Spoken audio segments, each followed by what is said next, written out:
সকাল সকাল উঠে আবার এই ঢাকনা খোলার পরে এক এক দেশে এক এক প্লেয়ার দেখে মনে করেন না যে এরা আবার এক এক থেকে এক এক দেশ থেকে এক একজনের আনা হয়েছে।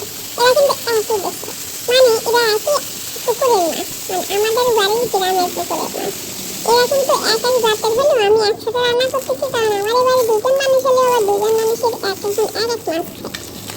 তো যেহেতু পুকুরের মাছ এই সাইজের কোনো বিষয় নাই, এটা যেটাই হবে সেটাই আমার লাভ, মানে যেটাই হবে সেটাই খাতে মজা, কারণ এটা কোনো সার ফাঁস কিচ্ছু দেওয়া নাই, খালি প্রাকৃতিকভাবে যেভাবে হয় সেভাবে মাছ হয়েছে।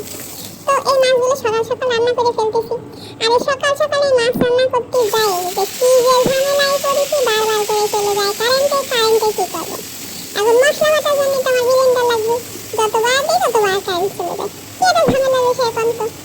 এই মশলা এখন ভালো করে কষায় নিয়ে তার ভিতরে একের পর এক মশলা দেবো, গুঁড়ো মশলা। আগে দিলাম কিন্তু ওইটা বাটা মশলা ছিল, ওইটা কিন্তু আর মনে করবেন না এটা গুঁড়ো মশলা, চোখ দিয়ে দেখে দিতে হবে। এখন কিন্তু দিলাম গুঁড়ো মশলাগুলো, হলুদ, লবণ, একটু ধনিয়া গুঁড়ো, এসব ভালো করে মিশিয়ে নিচ্ছি। এই মিশিয়ে নেওয়ার পরে খালি নাড়তে থাকবেন কিন্তু কোনো ক্লান্তি হওয়া যাবে না। ক্লান্ত হলেই কিন্তু খবর আছে নিচে চলে যাবে। এই জন্য কোনো রকম ক্লান্ত হওয়া যাবে না, খালি নাড়তে থাকবেন। যখন দেখবেন যে নিচে তেল উপরে উঠে সাঁতার চলে বেড়াচ্ছে, তখন ওটার ভিতর দিয়ে দিতে হবে সজনে আর আলু। আমি এই মাছটা কিন্তু সজনে আর আলু দিয়ে রান্না করতেছি, এর ভিতরে বেগুন দিয়ে দেবো লাস্টে, এখন দিতে দেবো। এখন খালি দেখতে থাকেন যে সজনে কীভাবে নাচতে পারে তরকারির ভিতরে, আলু কীভাবে তাল দেয়। দেখতে থাকেন খালি নেড়ে যাচ্ছি, আমি নাচতেই আছি। কিন্তু এই নাড়ার কিন্তু কোনো শেষ নাই, তরকারি রান্না করতে গেলে নাচতে হবে, না নাড়লে কিন্তু কষানো হবে না। আর ভালো করে না কষালে তরকারি কিন্তু খাওয়া যাবে না, এটা কিন্তু সত্যি কথা, মেনে নিতে হবে, মানে নেওয়া লাগবে। এই যে দেখেন নেড়ে যাচ্ছি, সজনে মিশিয়ে যাচ্ছে, এই যে নাচানাচি প্রায় শেষের দিকে দেখেন কীভাবে বেগুন লাফায় এসে পড়ে এবং ঝাঁপাই পড়লো, ঝাঁপাই আছে। এখন কিন্তু আবার নাড়াই শুরু হয়ে গেছে, এরা কিন্তু এখন খুব ভালো মতো নির্মাণ শুরু করে গেছে। বৃষ্টি পড়ে গেল, আরে ঝোল দিয়ে দিচ্ছে রে, নাইসে তো কুল করতে পারলাম না, আগে ঝোল দিয়ে দিল। ঝোলও না মনে হচ্ছে, এবার মনে একটু পানি দিয়ে দেন, জাস্ট একটু কষানো করে দেওয়া হলো।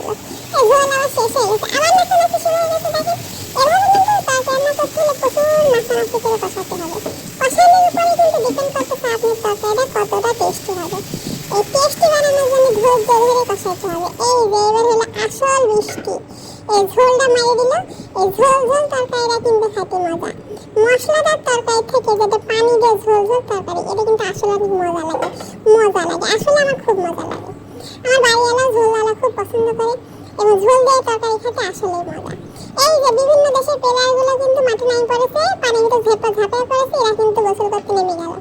এক এক দেশের এক এক প্লেয়ার, কেউ আছে কাতলের মাথা, কেউ আছে তেলাপিয়া, কেউ আছে বাটা, কেউ আছে পোনা, কেউ আছে সিলভার কাপ। এরা কিন্তু বিভিন্ন দেশের বিভিন্ন প্লেয়ার, কিন্তু এক মাঠে নামি পড়ার পর কিন্তু টেস্ট এক একজনের সাক্ষাৎ দিতে হবে।